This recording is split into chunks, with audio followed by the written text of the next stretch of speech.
ക്രിസ്തുവിൻ്റെ പീഡാസഹനങ്ങൾ ഉതിർക്കുന്ന നോവുകളിലൂടെ നാം ചരിക്കുമ്പോൾ നമ്മിൽ പുണ്യങ്ങളുടെ വസന്തം തീർക്കുന്ന ഈ 50 രാവുകളെ നമുക്ക് അനുസ്മരണീയമാക്കാം. ഈ ലോകത്തിൻ്റെ വഴികളിൽ നിന്ന് ഒരു ചുവടുമാറി ചിന്തിക്കാൻ ഈശോയുടെ നിണവഴികൾ നമ്മുടെ ബോധമണ്ഡലത്തെ ശുദ്ധീകരിക്കട്ടെ. നമുക്കും ധ്യാനിക്കാം. സ്നേഹത്തിന് വേണ്ടിയുള്ള വിശപ്പ് ശമിപ്പിക്കുന്നത് അപ്പത്തിന് വേണ്ടിയുള്ള വിശപ്പ് ദൂരീകരിക്കുന്നതിലും വിഷമകരമായൊരു കാര്യമാണെന്ന് മദർ തെരേസ പറഞ്ഞു വച്ചിട്ടുണ്ട്. എന്നാൽ ഈ സ്നേഹം തോട്ടങ്ങളിൽ വളരുന്നില്ല, കമ്പോളങ്ങളിൽ വിൽക്കപ്പെടുന്നില്ല.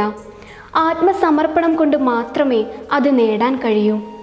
പിതാവിനോടുള്ള സ്നേഹത്തെ പ്രതി പുത്രൻ ആത്മസമർപ്പണം ചെയ്തതിൻ്റെ തെളിവാണ് യേശുവിൻ്റെ കുരിശുയാത്ര. പാപം വർദ്ധിക്കും തോറും കുരിശുയാത്രയുടെ യാതനകളും വർദ്ധിക്കും. പണ്ടെങ്ങോ ഒരു കഥ വായിച്ചിട്ടുണ്ട്. 10ാം ക്ലാസ് പരീക്ഷയ്ക്കൊരുങ്ങുന്ന ഒരു വിദ്യാർത്ഥി പഠിക്കുന്നതിനിടയിൽ തൻ്റെ വീട്ടിലെ വിളക്കണഞ്ഞു തുടങ്ങിയപ്പോൾ അതിൽ എണ്ണ ഒഴിക്കുവാനായി കുപ്പിയിൽ പരതി. എണ്ണ വറ്റിയ കുപ്പി കണ്ട അവൻ നിരാശയോടെ തൻ്റെ പുസ്തകത്തിനടുത്തേക്ക് തന്നെ വന്നു.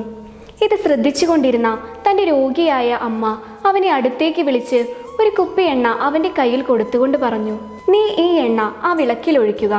ഞാനിത് നിനക്ക് വേണ്ടി ഒരുക്കി വെച്ചതാണ്." ഒന്നും അറിയാതെ അവൻ ആ എണ്ണ ആ വിളക്കിൽ ഒഴിച്ചുകൊണ്ട് പഠനം തുടർന്നു. എന്നാൽ 2 ദിവസങ്ങൾക്ക് ശേഷം കടുത്ത കാലുവേദനയുമായി അമ്മ അവൻ്റെ അടുത്തേക്ക് വന്നു. കാരണം തിരക്കിയപ്പോഴാണ് അവന് മനസ്സിലായത് അമ്മ തന്ന എണ്ണ അമ്മയുടെ കാലുവേദനയ്ക്കായി ഉപയോഗിച്ചതായിരുന്നുവെന്ന്. മകനോടുള്ള സ്നേഹത്തെ പ്രതി തൻ്റെ കാലുവേദന പോലും മറന്ന് സ്വന്തം കുരിശ് വഹിക്കുവാനായി അമ്മ തയ്യാറായി. ഇതാണ് കുരിശുകളുടെ അർത്ഥം.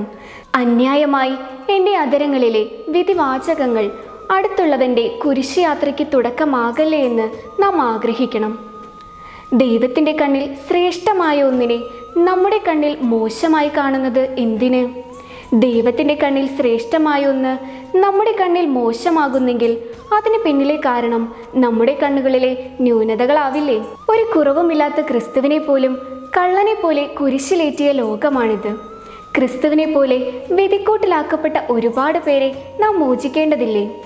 ജീവിത ചുറ്റുപാടുകളെ പ്രതി, ചെയ്തു പോയ തെറ്റുകളെ പ്രതി, ഇഷ്ടമുള്ളത് ചെയ്തില്ല എന്നതിനെ പ്രതി, അങ്ങനെ പല വിധത്തിൽ വിധിക്കൂട്ടിലാക്കപ്പെട്ട ഒരുപാട് പേർ നമ്മുടെ ചുറ്റിലുമുണ്ട്. ക്രിസ്തുവിനെ വിധിച്ചതിനെ കുറിച്ചുള്ള വേദന മനസ്സിൽ നിൽക്കുന്നുണ്ടെങ്കിൽ അതിന് പരിഹാരം ചെയ്യുവാനായി ഒരേ ഒരു മാർഗമേ ഉള്ളൂ: ആരെയും വിധിക്കാതിരിക്കുക.